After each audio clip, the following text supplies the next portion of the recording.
Thank you. Thank you very much. It is a demonstration that for us to raise $25 billion, we need to demonstrate our commitment and belief in the investments we are making in this institution. Nobody doubts that investing our resources in Africa Development Bank is a logical, it is a profitable investment. I have since had I was motivated by the profits I saw and the dividends that will be paid.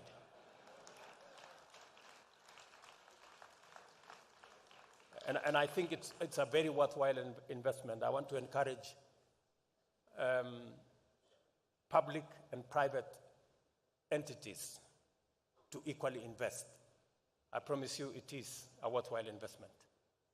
Given the glaring shortcomings of the current climate financing ecosystem, we need to fundamentally reconfigure prevailing financing patterns and adopt more innovative financing structures that eliminate access barriers.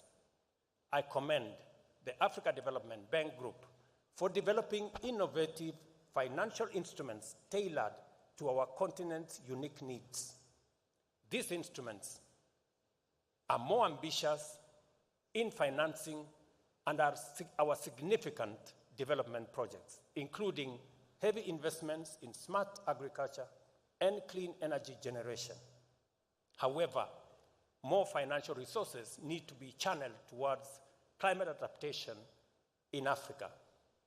At my last meeting with President Adesina, we were discussing them extending our water program, which we started with the Africa Development Bank, to phase 3, where we are discussing now a $400 million facility with the African Development Bank for water harvesting, water storage, and irrigation that will support Kenya's food security, especially in the context of the effects of climate change. Ladies and gentlemen, at this juncture, I wish to underscore the critical role of the Africa Development Group's annual meetings in advancing progressive discourse, structured dialogue, and knowledge events. These engagements provide an opportunity for collective deliberation and facilitate the dissemination of relevant knowledge among high-level decision makers in Africa from different sectors, including government leaders, academics, and the private sector, among other key players. The 59th annual meeting takes place at an important juncture in our continent's developmental history. I am confident that all of us gathered here are able, willing, and ready to apply ourselves accordingly and do justice to our common agenda of taking Africa to the next phase of transformation through constructive deliberations. Let me say this finally. My colleagues, the heads of state and government in Africa, asked me to take over the baton from my senior, President Paul Kagame, on reform of institutions of the African Union. It is an assignment I intend to work on with the support of my colleagues, to align it with aspirations of today, and so that we can support more financial institutions like the Africa Development Bank and all the other continental institutions to support Africa's development and progress. As I take over the assignment from President Kagame, let me make 4 points on that reform. Number one, we will be proposing that the Africa Union Commission, the executive, be given sufficient power to be able to prosecute Africa's economic diplomacy so that we can unlock the potential of our continent, so that we can showcase the assets that we have, our mineral assets, our agricultural development assets, our human capital assets, our natural resources assets, and use them to create investment opportunities so that we turn our potential into opportunity and opportunity into investment and create a better Africa for all of us. Number two, to make Africa Union a fit-for-purpose organization to take charge of the consolidation of the African market through the Africa Continental Free Trade Area. Today, in Africa, intra-Africa trade is only 15%. Intra-Asian trade is 60%. Intra-European trade is 70%. Intra-Africa trade is 15%. We are struggling looking for markets everywhere except in our continent. We must believe in ourselves. We must first sell to the market that we have in our continent. It is the silver bullet. And it is what is going to increase the contribution of trade from Africa from 2% to the next level. Number three, we must make Africa Union fit for purpose to secure this continent. The Africa Union must take charge of our peace, security, and stability. The Africa Union must make us solve the problems of conflict and war in our continent. We cannot progress as a continent if there is war in Sudan, there is trouble in Somalia, there is problems in DRC, there is problems in the Sahel. We must take charge of our security. We must take charge of our stability, and Africa Union must step forward to be counted to provide that cover. And finally, the Africa Union must work with us to close the infrastructure gap. We will be proposing 4 assignments. The Africa Union was initially a liberation movement. We must repurpose it. We must re-engineer it so that it addresses the challenges of the moment. We will also be making a proposal to have a much more accountable Africa Union. Today, the Pan-African Parliament has no connection to the Africa Union executive. We are proposing that we are going to reduce the size of the Pan-African Parliament to make it much more cost-effective from 275 members to 100 members. 1 woman, 1 man from every country. And make it a full-time organization. Let it approve the budget of the Africa Union. Today, the budget of the Africa Union is approved by people who are not people's representatives. We want the people of Africa to take charge of this continent. And finally, we must bring about the Africa Court of Justice so that we can sort out our issues. We don't want any African to be dragged to courts elsewhere to sort out our issues.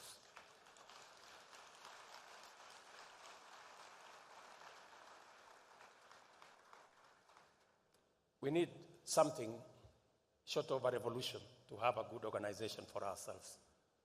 I look forward, ladies and gentlemen, to the output of these meetings, and I am optimistic that your recommendations for reforming the architecture of the global financial institutions will be as radical and as ambitious as the AU's Agenda 2063.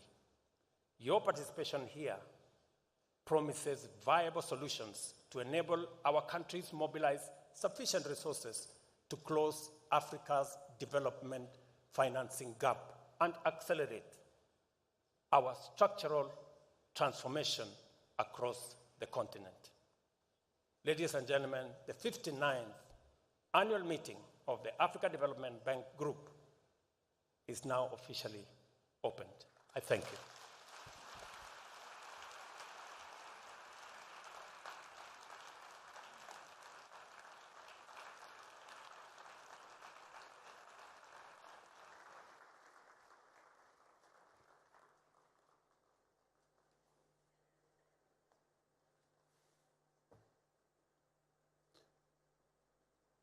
If you don't mind, please keep standing, and let's give one more big round of applause to the President.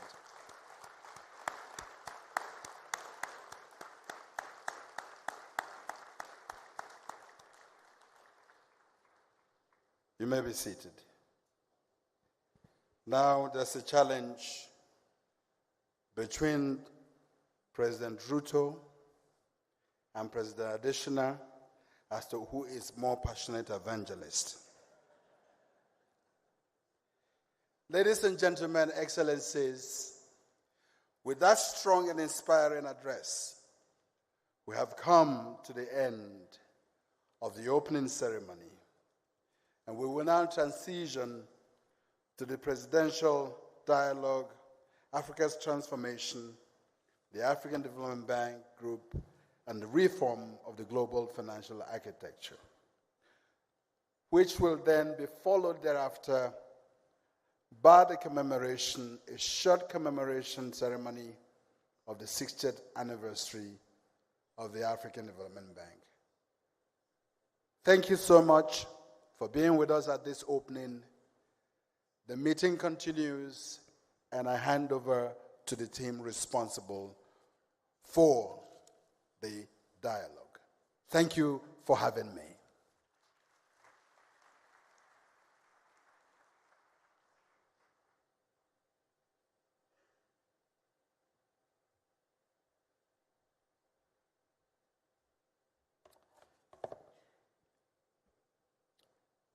Your Excellency, Dr. William Samoei Ruto, President of the Republic of Kenya, Excellencies, Heads of State, representatives of heads of state, governors of the bank, distinguished ladies and gentlemen, kindly permit me to stand on already established protocols. Once again, Karibu.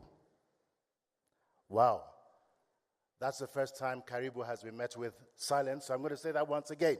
Karibu. Now that's a little bit more enthusiastic. I think we're getting into it. Thank you very much, President Ruto, for those really, truly inspiring and passionate words. Very, very heartfelt. Thank you very much.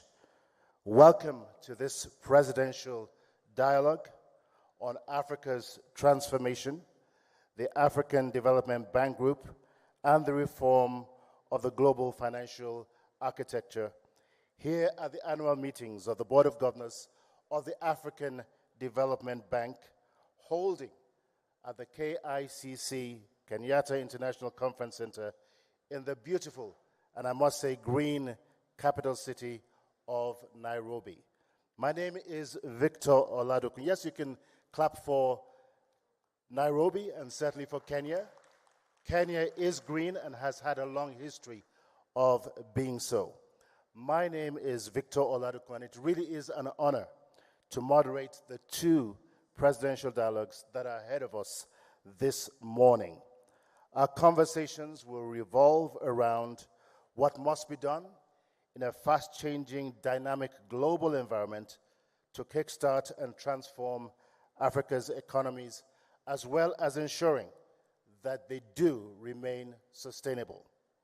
But first, permit me to invite to the podium a global leader who has a reputation, actually two reputations.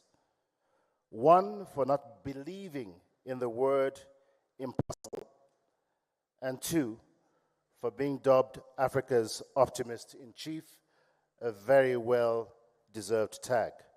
Not because he is unaware of the continent's many challenges, but because he strongly believes that under any circumstances, change is possible. Please join me in welcoming to the podium once again the President of the African Development Bank Group, Dr. Akinwumi Adesina, as he comes forward to provide opening remarks.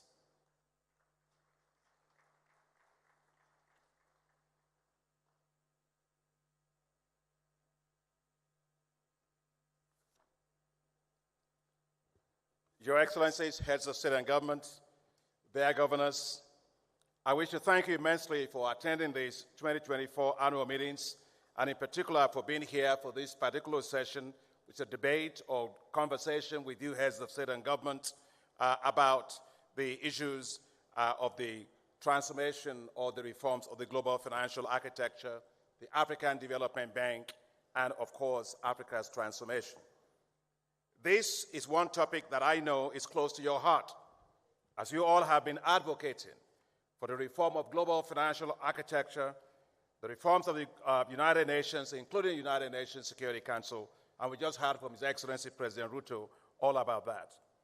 And why is that being done, or why is that necessary? That's to ensure that Africa's voice is heard, that Africa's priorities are in fact prioritized, that Africa's financial needs are appropriately considered, that there is equity, fairness, and justice in dealing with the most pressing challenge of our time, climate change. Clearly, the global financial architecture has a great role to play in mobilizing resources for development. Yet, it is not delivering enough for Africa in 5 ways. First, it is under-delivering on climate finance for Africa. Today, while Africa's climate finance needs are in the order of $277 billion annually, the global financial architecture delivers only $30 billion for Africa, a continent that contributes the least to climate change and which suffers disproportionately from its negative effects, as we have seen in several countries. Second, the global financial system is not delivering financing at scale needed for accelerated development to meet the SDGs. United Nations Secretary General Antonio Guterres has noted that the financing need now has moved from $2.5 trillion to $4 trillion annually. Africa alone will need $1.3 trillion. With SDGs, of course, due to lack of adequate financing, Africa will not be able to meet SDGs by 2030 under the current trajectory. Third, the COVID-19 pandemic showed the huge divergences in financing capacities to deal with global pandemics and its effects between developed countries and developing countries. While developed countries provided over $19 trillion to support their economies during this pandemic, equivalent to roughly 18% of the global GDP, African countries provided only $83 billion, or 3% of their GDP. No wonder there is economic divergences between Africa and developed countries and even emerging market economies, because we hear something about COVID, that people have long COVID. But now also in terms of fiscal space for African countries, it's a long COVID in terms of fiscal space because it takes a long time to be able to recover from such pandemics like that. Fourth, the global contingent financing facilities have not been fair and equitable. Take the case of the special drawing rights, as President Ruto has mentioned. Out of the $650 billion of Asia allocation, Africa got $33 billion, which is roughly 4.5%. In other words, those that needed it the most got the least. However, I want to really thank the IMF. I want to thank my sister, Kristalina Georgieva, and all our team at IMF, and of course the IMF board, for recently approving the use of SDRs as hybrid capital, which of course multilateral development banks like us can leverage 3 to 4 times and deliver greater impact based on the model that the African Development Bank and the Inter-American Development Bank have developed. We're very grateful for that support. I also like to commend the IMF for providing a third seat for Africa at the board of IMF, as the chairman person of the African Union Commission mentioned the importance of having more space around the table for Africa, and we're grateful for that as well. The admission of African Union to G20 is also a commendable development, long overdue. Fifth, the global financial architecture is failing in dealing with the high rising debt burdens of African countries. While the G20 Common Framework is working to address these challenges, and we support it, to achieve equal and comparative treatment between official creditors, private creditors, and commercial lenders, the process, however, is taking way too long. Unfortunately, we shouldn't forget that Africa went through things like that in the 90s. The Multilateral Debt Relief Initiative, also the Highly Indebted Poor Country Initiative, that just dragged on, and unfortunately, we had a lost decade because of that. There's therefore a need for speedier, comprehensive resolution of debt burdens of countries. It's hard to run up a hill with a backpack of sand behind one's back.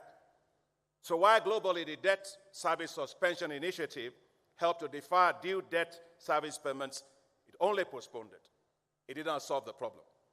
There is need for more timely, comprehensive debt treatment, debt restructuring, and debt resolution for African countries. And finally, Your Excellencies, the rules of global taxation, as President Ruto rightly mentioned, need to be modified to ensure that they are serving developing countries.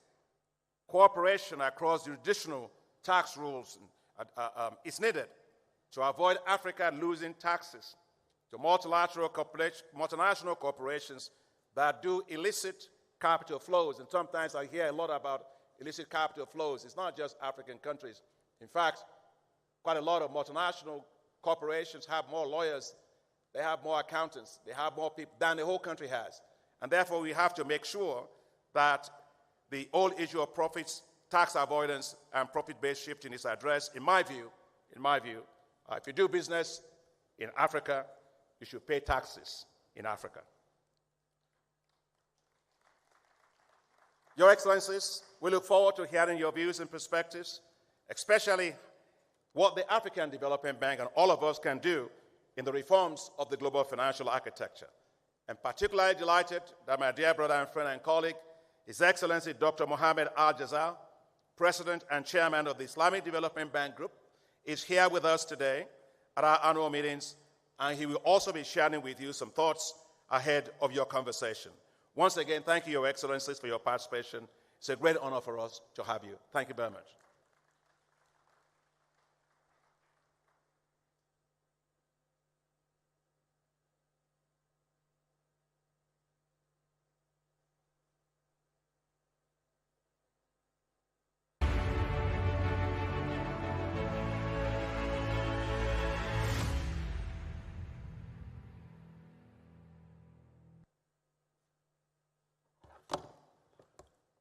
Just as Dr. Adeshina mentioned a few moments ago, we'd like to use this opportunity to welcome to the podium a friend of Africa and a friend of the African Development Bank, His Excellency Dr. Mohammed Al-Jazal, President of the Islamic Development Bank, to give his keynote address.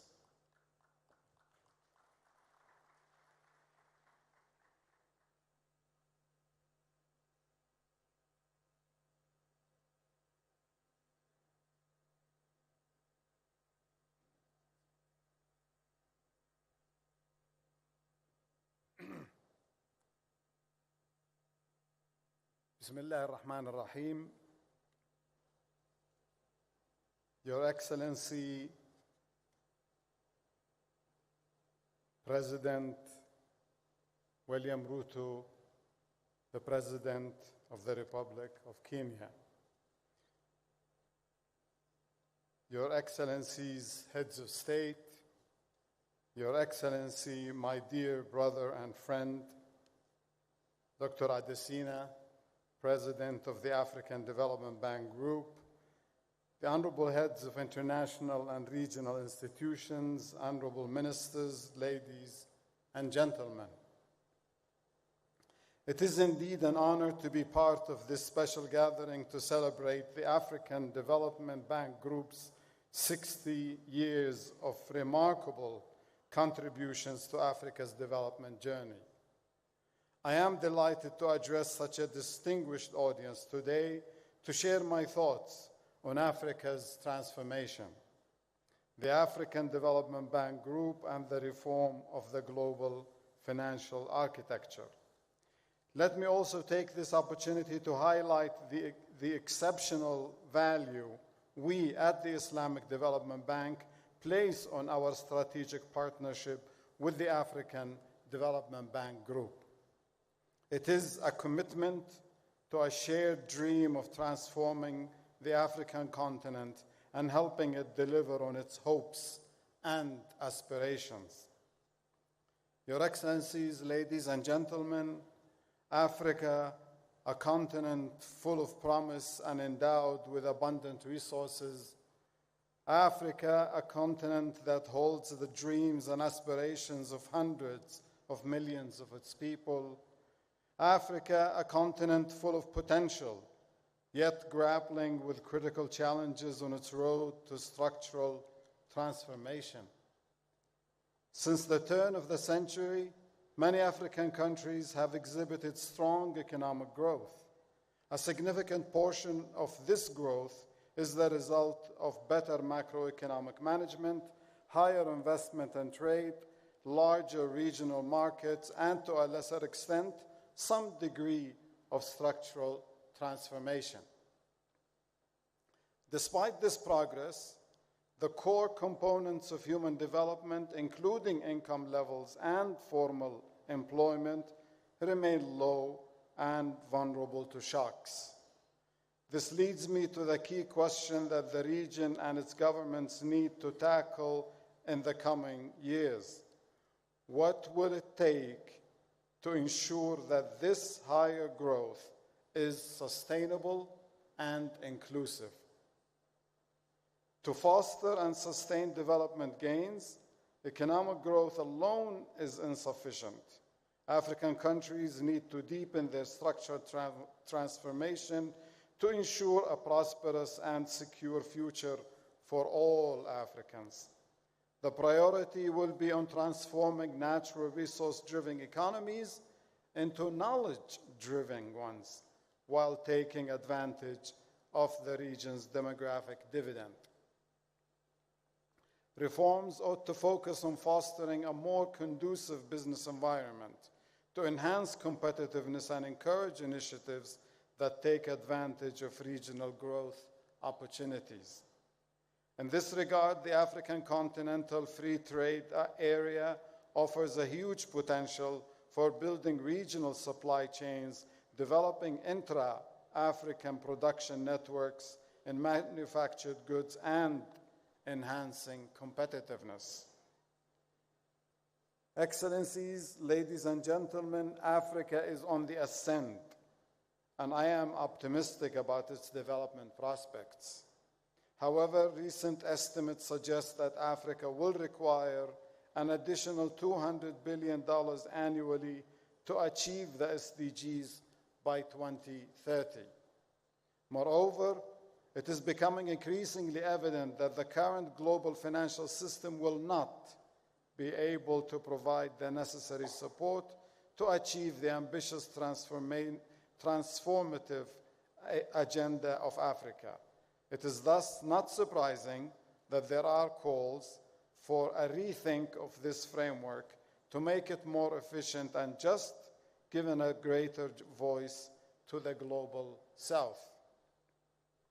Additionally, significant resources are being diverted to debt servicing at the expense of critical investments in health and education. This situation clearly demands urgent reform.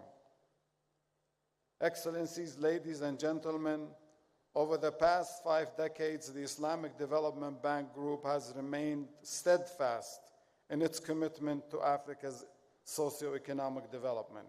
By the end of 2023, our financing to Africa totaled approximately $74 billion, including $45 billion specifically dedicated to enhancing trade.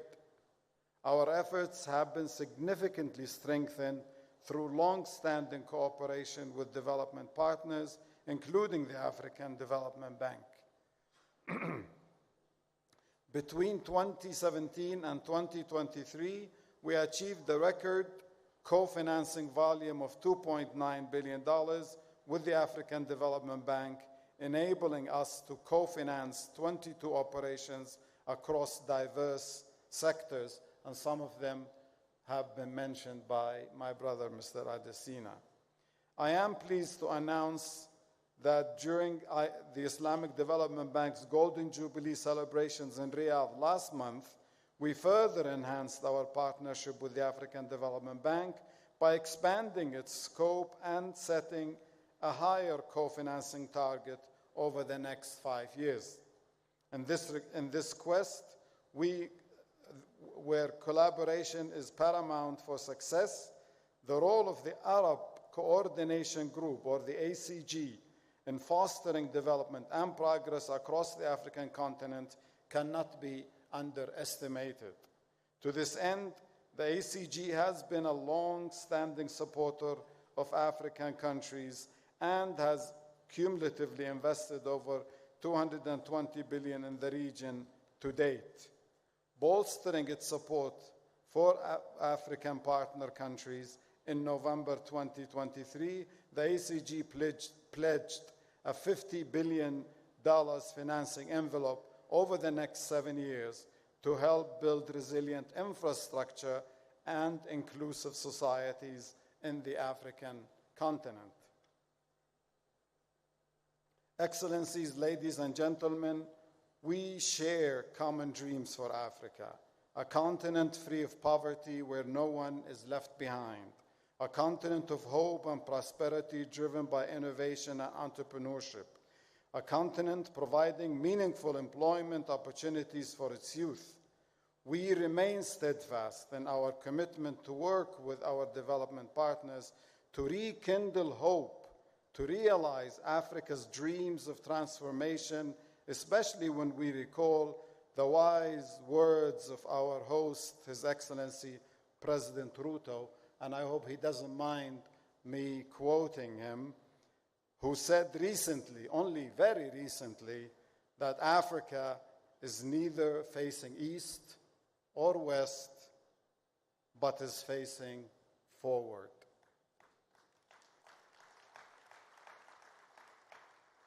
I wish you all successful deliberations throughout the remainder of this dialogue. I look forward to positive impact these discussions will have on shaping our strategies and actions to mobilize affordable financing for Africa's inclusive growth and structural transformation. Thank you very much. Wassalamu alaikum wa rahmatullahi wa barakatuh.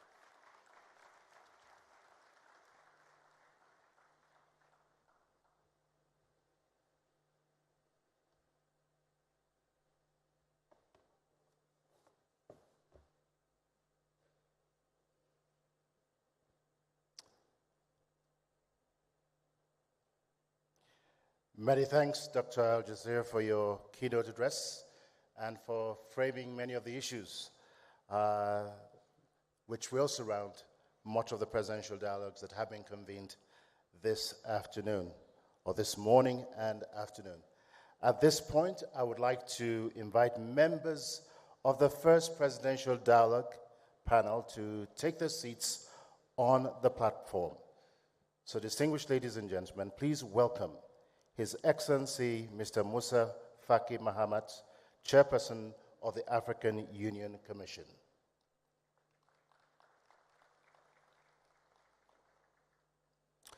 Her Excellency Mrs. Sarah Kugon Gelwa Amadila, Prime Minister of the Republic of Namibia, representing His Excellency Mr. Nangolo Mbumba, President of the Republic of Namibia.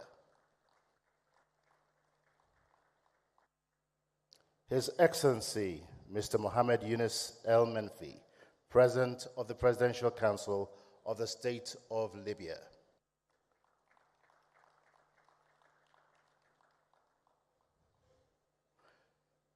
His Excellency, Mr. Paul Kagame, President of the Republic of Rwanda.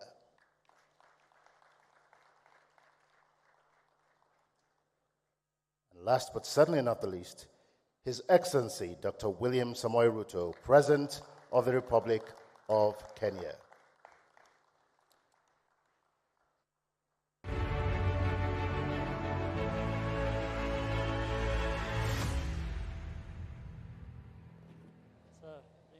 Thank you, Excellencies, for joining us on this panel.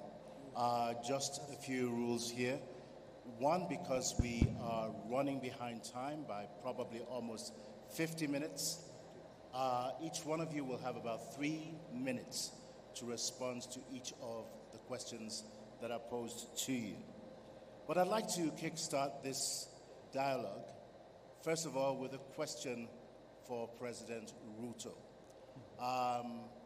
Just last week, you took America by storm. You were the talk of the town for a considerable amount of time in Atlanta and in Washington, D.C., the first African leader to go on a state visit to Washington, D.C. in 50 years. From all indications, a very, very successful mission, and we say congratulations to you and to Kenya. Now, for quite a while, you've been a very vocal advocate for reforming the global financial architecture, and we've heard much from you today. You've pretty much given us a tour de force of what Africa needs and what Africa needs to do. Now, considering that change is usually slow and not as quick as we anticipate it or want it to be, in terms of priorities in the short term, what do you think Africa should focus on, and what should be the major priorities moving forward? Thank you very much. And again, let me take this opportunity to welcome all of us to Nairobi and Kenya. It is said that half the solution to a problem is identifying that there exists a problem. For a very long time, many people did not admit that there was something fundamentally wrong with the international financial architecture. In fact, initially, when voices were raised, they were dismissed. But I want to say today we are very proud, those of us, especially from this continent, who raised our voices, that today the conversation in the world is no longer whether we have a fit-for-purpose international financial architecture. Everybody admits that there is something fundamentally wrong with it. The issue in conversation now is where, how do we reform it? So the issue of reform is settled. It must be done. And I think it begins with, once we understand the problem, then it begins with where do we start? I think what we are saying is we need a financial architecture that has the following characteristics. Number one, long-term financing. 40 years, grace period, 10 years, or something in that order. Number two, low interest rates, concessional financing, including, where possible, grants. Number three, we also need financing at scale. The quantum is very important. And then number four, we also need financing that is agile, that is flexible, especially that responds, that is climate sensitive. So that if there are shocks, that financial architecture must be responsive, because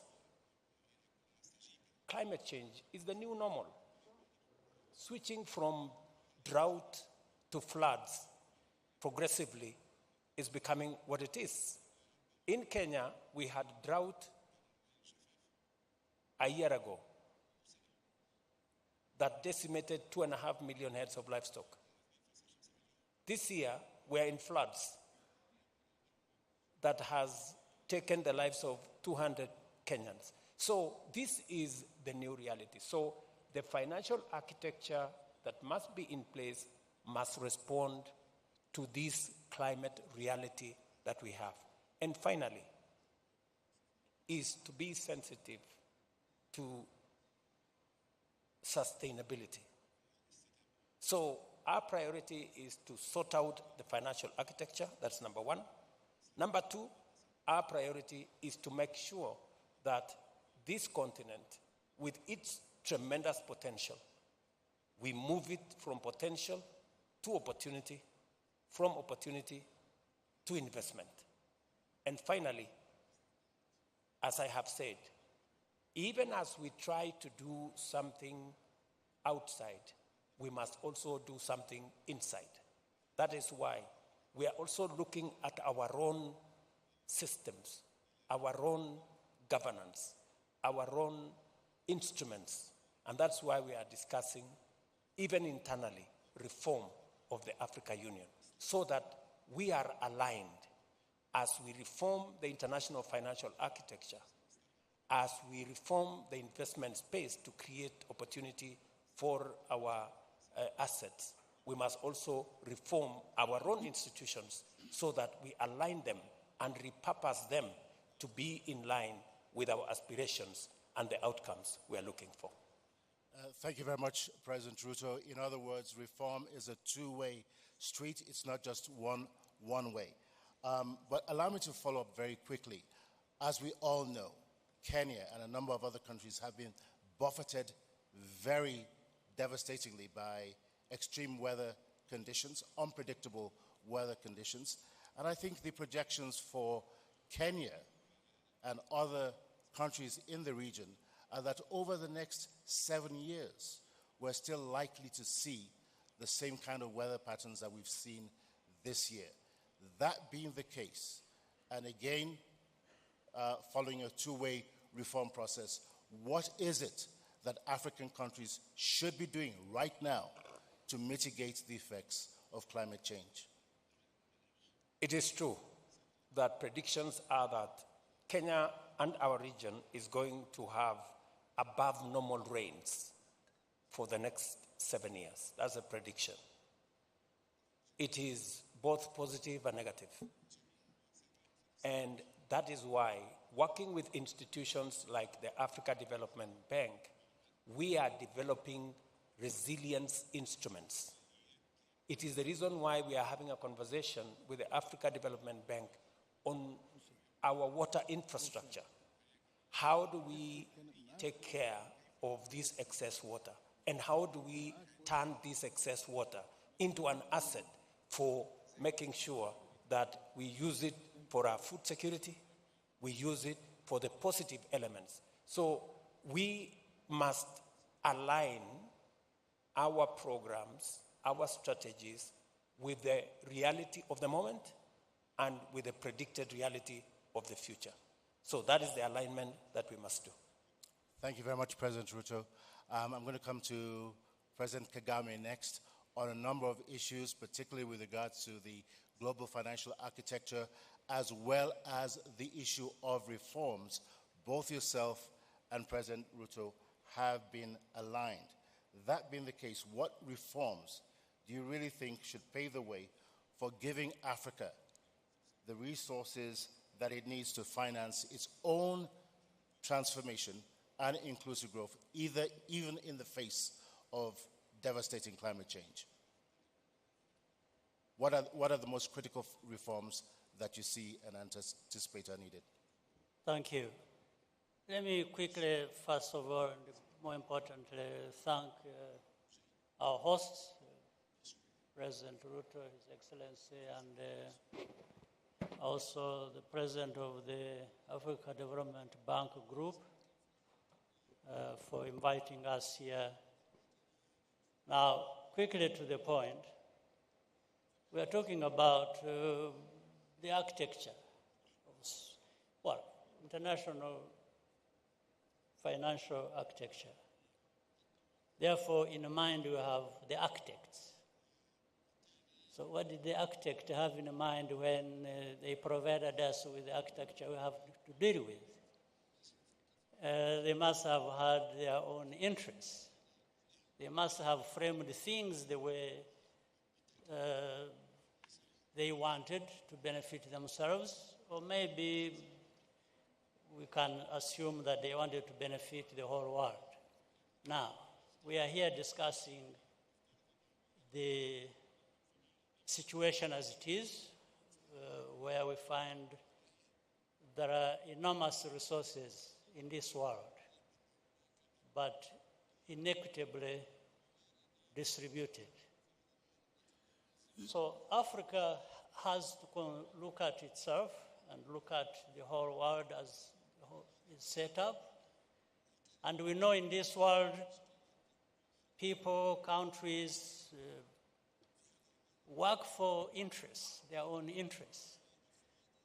Africa's interests and the countries of our continent interests must be taken care of, beginning with ourselves.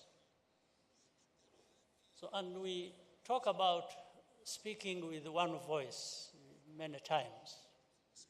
It has to be one voice. It has also to be loud and clear and effective. For that to happen, we think about working together. We think about representation. And representation is not also just numbers. It's being able to speak out loudly and representing ourselves rather than having other people represent us. So it starts from what has been talked about, that is very important, whether it was in the speech of His Excellency President Ruto and His Excellency Musa Faki. Therefore, the reforms we are talking about is how do we disrupt, if you will, the current architecture as we have it, so that it includes significantly and visibly the interests of our continent. Our continent, whether it is human resources or natural resources or any resources we are thinking about, how can anyone interested in the well-being of the people of this world sideline our continent? In actual fact, if you look at the facts as they are, in a few decades, the only place in this world that will be having a growing middle class is Africa, the only one. So it is even in the interests of the rest of the world that has marginalized Africa to contribute to the well-being of our continent, because the growth of Africa, based on this middle class, feeds into the growth of the rest of the world. So they should even be accepting some of these proposals in self-interest, because Africa grows, the whole world grows. But Africa cannot wait to be handed this opportunity by anybody else. We therefore must be on the front line, really fighting for this right, and therefore for ourselves, but also which contributes to the well-being of the rest of the world. President Kagame, I want to be a little bit provocative here. I've been coming to Kenya for probably 30 years, and there are places that I used to know that I no longer recognize. Why? Because the city's architects have changed the landscape. Now, most of the Bretton Woods institutions were created 60 to 80 years ago at a different time from the one that we live in. So, if we're going to talk about reform, it's not just the access to resources. It's looking at those institutions that were created back then and asking the question, are they still relevant to the needs of today? What is your thought about redesigning a lot of these institutions to make them fit for purpose? Well, absolutely. It's a no-brainer that what worked 50 years ago or designed 50 years ago, things have changed, and therefore a rethink of a new design that fits the purpose must be into play. There's no question about it. But here what we are talking about is not simply an argument of whether, this is fit for purpose or this. I think everybody understands that point. But there are philosophies, if you will, or interests or that operate behind that. For us in Africa, we are hard pressed to see that there is a change of these and in the design of these institutions. But maybe the way the institutions are set up, benefiting some parts of the world, those in those parts of the world are not interested in having the change happen because it gives them control, it gives them say over other people's resources even. So it's not that people don't understand. Especially for Africa, we understand it better because of how we are affected. But the other parts of the world that have the power and control, it's also not because they don't understand, but it is because that it serves them very well, benefits them, that they are not interested or they are slow in allowing the change to happen. So it's not a very complicated thing to understand. Everybody understands that. What is complicated is to reach this understanding and compromise that we don't lose anything by having everybody benefit as we should benefit, all of us. That's where the issue lies. And therefore, the reforms are based on this thinking. We are only looking for the pathways to having the reforms implemented that provide us with less costs than having to fight so much over what is obvious that actually benefits all of us, as I said. Thank you very much, President Kagame. I'm going to come next to President Al-Menfi. Let me bring it closer home. Obviously, your country has had quite a number of challenges economically in recent times. What areas do you think that the African Development Bank can support Libya in the best to help you reach that last mile of reaching economic transformation in your country?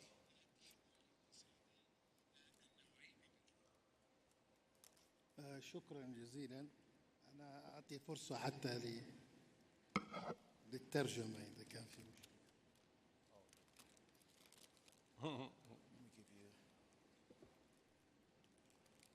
I will talk in Arabic. And President Al-Menfi, if you could just move your microphone a little bit closer to you.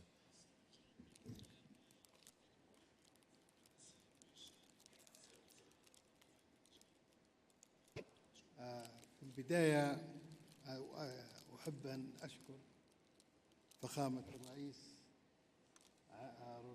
على الضيافة وحسن الاستقبال والشعب الكيني، وأيضا على مجهوده الكبير الذي يقوم به في هذا التحول الذي أعتبره هو نقلة مهمة جدا في التحول المالي وكيفية معالجة المؤسسات المالية في أفريقيا. والحقيقة أيضا أريد أن أؤكد على نقطة أخرى، وهو أن أحيانا في بعض الدول الأفريقية الحاجة تكون للعناصر الفنية وللخبرات وليس المالية، وهذا ما يسمى بالتوأمة وما يسمى بالتكامل المالي داخل أفريقيا، والذي نرجو أن يكون هو الطموح الذي نريد أن نصل عليه.